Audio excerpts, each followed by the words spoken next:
नमस्कार दोस्तों, इन्हें पहचानते तो होंगे ही आप, वही जिनके लिए गांधी से बड़ा देशभक्त उनका हत्यारा नाथूराम गोडसे है, वही जिनके बयानों के बाद पीएम मोदी तो इतने दुखी हो गए थे कि मन से माफ न करने का ऐलान कर दिया था, फिर भी चुपके चुपके मन ही मन जिन्हें माफ कर दिया था, वही जो अपने नफरती बयानों के लिए कुख्यात है, लेकिन भगवाधारी सांसद होने की वजह से जिनका कुछ बिगड़ता नहीं है, वही जो मालेगांव ब्लास्ट के आरोपी हैं, सलाखों के पीछे रही हैं, लेकिन बीजेपी की सांसद हैं। नाम तो आप जानते ही हैं, प्रज्ञा सिंह ठाकुर। लेकिन आज प्रज्ञा सिंह ठाकुर का जिक्र क्यों कर रहा हूं? प्रज्ञा सिंह ठाकुर जैसी सांसद की ख्वाहिश अब यह है कि राहुल गांधी को इस देश की राजनीति में टिकने का मौका नहीं देना चाहिए, राहुल गांधी को इस देश से निकालकर फेंक देना चाहिए। प्रज्ञा सिंह ठाकुर ने बाकायदा बयान देकर राहुल गांधी के लिए ऐसा ही कहा है। प्रज्ञा सिंह ठाकुर ने कहा तो ऐसे है जैसे यह देश इनकी जायदाद हो और इनके पुरखे उसकी रजिस्ट्री इन्हीं के नाम कर गए हो, जैसे देश इनकी बपौती हो और यहां रहने वाले लोग इनकी जागीर की रियाया, जिसे जब चाहे देश में रखें और जब चाहे जिसे चाहे इस देश से निकालकर फेंक दें। प्रज्ञा ठाकुर जैसों की यह हैसियत मोदी राज में ही बनी है, तभी तो ऐसी बातें कर रही है। सुनिए और फिर बताता हूं कि बीजेपी की आगे रणनीति क्या है और आज दिन भर बीजेपी ने बवाल क्यों किया। सुनिए। और आप विदेशों में बैठ करके कहते हो कि हमें संसद में बोलने का अवसर नहीं मिल रहा है, इससे शर्मनाक बात और कुछ नहीं होती। मैं ऐसे राहुल गांधी को धिक्कारती हूं और ऐसे इन पर प्रश्न चिन्ह खड़ा करना चाहिए कि हमारे देश में कैसे राजनीति कर रहे हैं ये, और अब इनको राजनीति का अवसर नहीं देना चाहिए, इनको इस देश से निकाल करके फेंक देना चाहिए।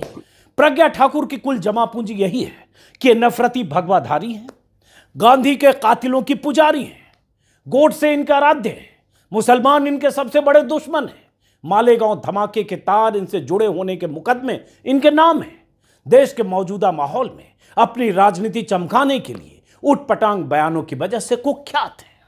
मोदी और शाह की पार्टी के सांसद हैं और कहें तो इन्हें अब तक जो भी हासिल हुआ है अपने कट्टर विचारों की वजह से ही हुआ है। प्रज्ञा ठाकुर जिस भारत का हवाला देकर राहुल गांधी को इस देश से निकालने की बात कर रही हैं, उस देश के लिए इनका कंट्रीब्यूशन इतना ही है कि जनता ने भोपाल से इन्हें एक बार सांसद चुना है और चुने जाने के बाद इन्होंने देश के लिए क्या किया है, इसके लिए गहन रिसर्च करने के बाद भी आपको कुछ पता नहीं चलेगा, सिवाय इसके कि मोदी भी इन्हें मन से माफ नहीं करना चाहते हैं। मोदी राज की ही महिमा है कि ऐसे लोग खुद को सबसे बड़ा देशभक्त घोषित करते हुए दूसरों को सर्टिफिकेट देने लायक बन गए हैं।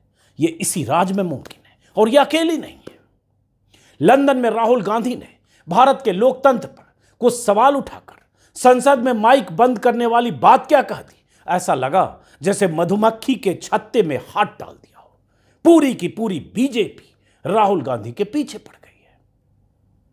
आज भी संसद के दोनों सदनों में बीजेपी सांसद से लेकर राजनाथ सिंह और पीयूष गोयल जैसे दिग्गज मंत्रियों ने राहुल गांधी पर जबरदस्त हमला किया, विदेशी धरती पर जाकर भारत को बदनाम करने का आरोप लगाया।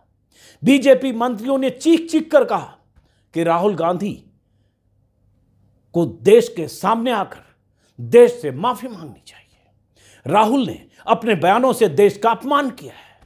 केंद्रीय मंत्री गिरिराज सिंह ने तो यहां तक कह दिया कि राहुल गांधी पर राजद्रोह का मुकदमा चलना चाहिए। झूठे आरोप लगाने का काम किया और वो व्यक्ति विदेशों में जाकर के भारत के लोकतंत्र को, भारत के संसद को, भारत को अपमानित करने का, गाली का काम किया। इन पर तो देशद्रोह का मुकदमा चलना चाहिए।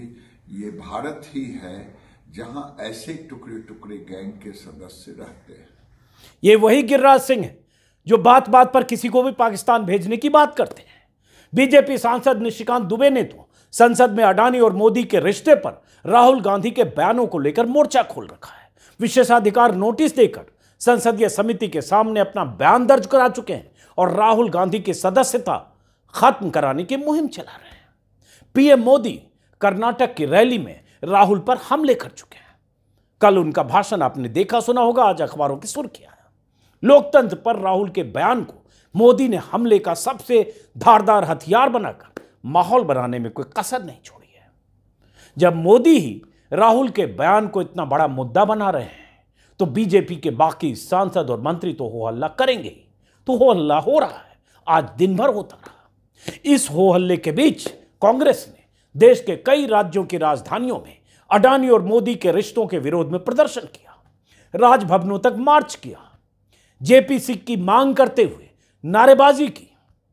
पुलिस की तरफ से उन्हें रोकने के लिए पानी की बौछारें छोड़ी गई, गिरफ्तारियां करनी पड़ी।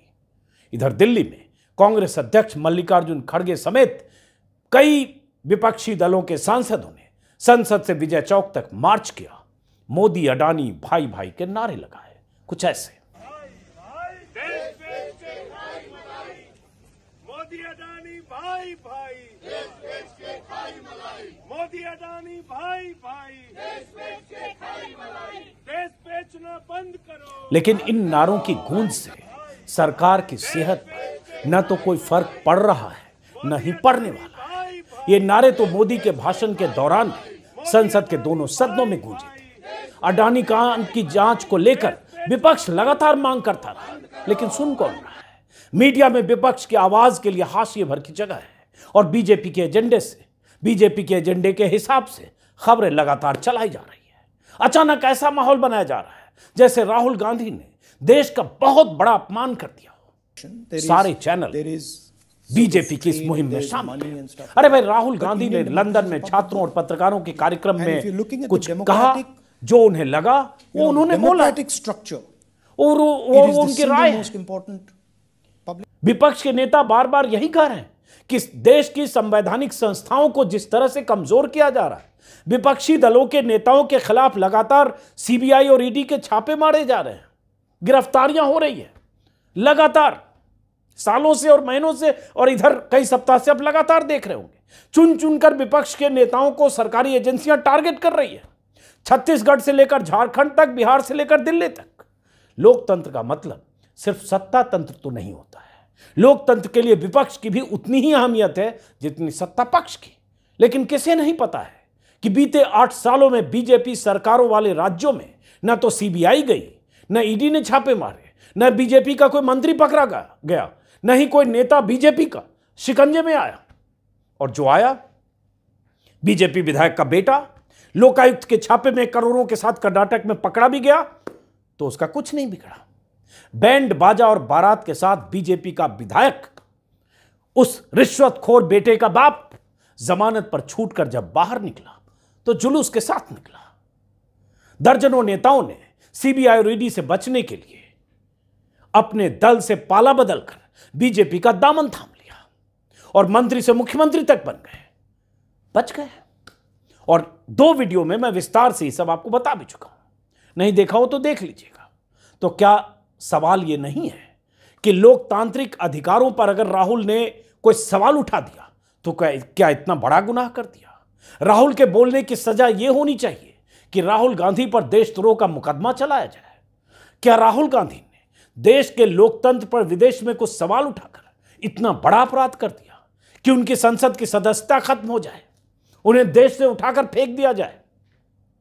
क्या राहुल ने संसद में अडानी और मोदी के रिश्ते पर सवाल उठाकर इतना बड़ा गुनाह कर दिया कि उन्हें सदन से बाहर का रास्ता दिखा दिया जाए? क्या राहुल ने संसद के भीतर जो बयान दिया या विदेश में जो बयान दिया, क्या देश के खिलाफ वो बयान है? क्या वो देश का अपमान है? और उन्हें संसद में रहने का कोई हक नहीं है अपने बयानों की वजह से? क्या राहुल ने अगर कहा कि देश में लोकतंत्र मर चुका है या ऐसे कुछ बयान दिए तो क्या ये बयान राजद्रोह है? और ऐसे बयान देने के लिए राहुल गांधी के खिलाफ राजद्रोह का मुकदमा चलाकर उन्हें जेल भेज देना चाहिए? इस सवाल का जवाब अपने भीतर तलाशते वक्त पीएम मोदी का एक पुराना बयान भी सुन लीजिए, जो आज एक बार फिर वायरल हो रहा है। उस भाषण का टुकड़ा जिसमें मोदी ने कहा था, एक समय था जब लोग अफसोस करते थे कि पता नहीं पिछले जन्म में क्या पाप किया था कि हिंदुस्तान में पैदा हुए। जब मैंने सुना था तो मैं भी चौंका था। यही है। एक समय था जब लोग, यार पता नहीं पिछले जन्म में क्या पाप किया था, हिंदुस्तान में पैदा हुए, ये कोई देश है, ये कोई सरकार है, ये कोई लोग है, चलो छोड़ो चले जाए कहीं और लोग निकल पड़ते थे। कुछ वर्षों में तो हम ये भी देखते थे मोदी का ये भाषण कहते भाई अब क्या देश का अपमान नहीं था? आप में से कितने लोग ऐसे हैं जो 2014 में मोदी जी के आने से पहले सोचते थे कि पिछले जन्म में कौन सा पाप किया था कि इस देश में पैदा हुए? मतलब कुछ भी बोल देंगे। मोदी का ये वीडियो देखकर ये सवाल या दिखाकर ये सवाल सोशल मीडिया पर बहुत से लोग आज भी उठा रहे हैं। क्या विदेश में मोदी का ये भाषण देश का अपमान नहीं था? हालांकि मोदी का ये भाषण 2015 का है, जब मोदी दक्षिण कोरिया यात्रा पर गए थे। प्रधानमंत्री बने 1 साल ही हुए थे। प्रवासी भारतीयों के बीच पिछली सरकारों को कोसते हुए मोदी जी ये सब कहा गए। तब से अक्सर ये वीडियो सोशल मीडिया पर वायरल होता रहता है। आज भी कांग्रेस नेता इसी वीडियो के हवाले से सवाल पूछ रहे हैं। पवन खेड़ा का यह बयान सुनिए। प्रधानमंत्री जी, कबीरदास कहते थे कि बोए पेड़ बबूल का तो आम कहां से हुए। ये आप पर बिल्कुल ठीक बैठती है बात। 9 साल आपने गंवा दिए इस देश के बुजुर्गों को, पूर्वजों को गाली देकर। 3 पीढ़ियों का अपमान करते हैं जब आप बोलते हो 70 साल में कुछ नहीं हुआ। तब नहीं आपको देश की छवि की चिंता होती। संसद में खड़े होकर पीठ थपथपाते हैं अपनी, एक अकेला सब पर भारी। विश्व देख भी रहा होता है और हंस भी रहा होता है। तब नहीं चिंता होती है आपको देश की छवि की। जब छुई मुई बनकर आप देश के मीडिया को लाल आंख दिखाते हो, विदेश के मीडिया पर रेड डालते हो, तब नहीं चिंता होती आपको देश की छवि की। दक्षिण कोरिया में जाकर कहते हो कि भारत में पैदा होना भी दुर्भाग्य माना जाता था, तब नहीं परेशान होते आप कि देश की छवि के साथ आप क्या कर रहे हैं। प्रधानमंत्री जी, लोकतंत्र पे हमले आप करते हैं तो इसलिए चर्चा उस पर होती है। और कैम्ब्रिज यूनिवर्सिटी के बच्चों के बीच में लोकतंत्र के सामने चुनौतियों पर अगर चर्चा हो रही हो तो लोकतंत्र को मजबूत करने की कवायद है। आपको नहीं समझ में आ रही है बात। प्रधानमंत्री जी, कुछ गलतफहमियां आपने पाली हुई हैं अपने विषय में। आप सिर्फ एक प्रधानमंत्री हैं, आप भगवान नहीं हैं, आप सृष्टिकर्ता नहीं हैं, आपकी अनुमति से सूरज उगता नहीं है, आपके भय से चंद्रमा अस्त नहीं होता। ये गलतफहमियां अपने मन से निकाल लीजिए। और अगर आपको देश की छवि की ज्यादा चिंता है या अपनी छवि की बहुत ज्यादा चिंता है तो ये समझ लीजिए कि अगर बबूल बोओगे तो आम नहीं मिलेगा। और वो पद्मश्री कंगना रनावत, जिसने कह दिया था कि देश को असली आजादी ही मोदी के पीएम बनने के बाद, यानी 2014 के बाद मिली। 1947 में मिली आजादी भीख में मिली आजादी थी। वो भी सुनिए। वो आजादी नहीं थी, वो भीख थी, और जो आजादी मिली है वो 2014 में मिली है। वो आजादी नहीं थी, वो भीख थी, और जो आजादी मिली है, कंगना ने सीधे सीधे देश की आजादी के लिए कुर्बान हुए हजारों लाखों सेनानियों का अपमान किया था। जिस आजादी के लिए देश ने इतनी लंबी लड़ाई लड़ी, भगत सिंह से लेकर राजगुरु तक सैकड़ों जांबाज हंसते हंसते फांसी पर झूल गए। सैकड़ों लोगों ने अंग्रेजों की गोलियां खाई, सिर कटवाए, तोप के मुंह पर लेटना मंजूर किया, लेकिन लड़ना नहीं छोड़ा। नेताजी, गांधी, नेहरू से लेकर पटेल तक लगातार संघर्ष करते रहे, जेल में सड़ते रहे हजारों लाखों लोग। तब जाकर इस देश को मिली आजादी। उस आजादी को कोई अभिनेत्री खारिज कर देती है और कहती है असली आजादी मोदी के पीएम बनने के बाद मिली। तब तो आपको तकलीफ नहीं होती है। वो अभिनेत्री मोदी योगी की कृपा पात्र बनी रहती है, पद्मश्री भी है। लेकिन जिस राहुल गांधी के परिवार के 2 पूर्व प्रधानमंत्रियों ने, इंदिरा गांधी और राजीव गांधी ने जान गंवाई है, उसे आप एक बयान देने की वजह से देशद्रोही घोषित कर देते हैं, देश से निकालने की बात करने लगते हैं, संसद से बाहर करने की बात करते हैं। यह कैसी स्थिति पैदा कर दी गई है?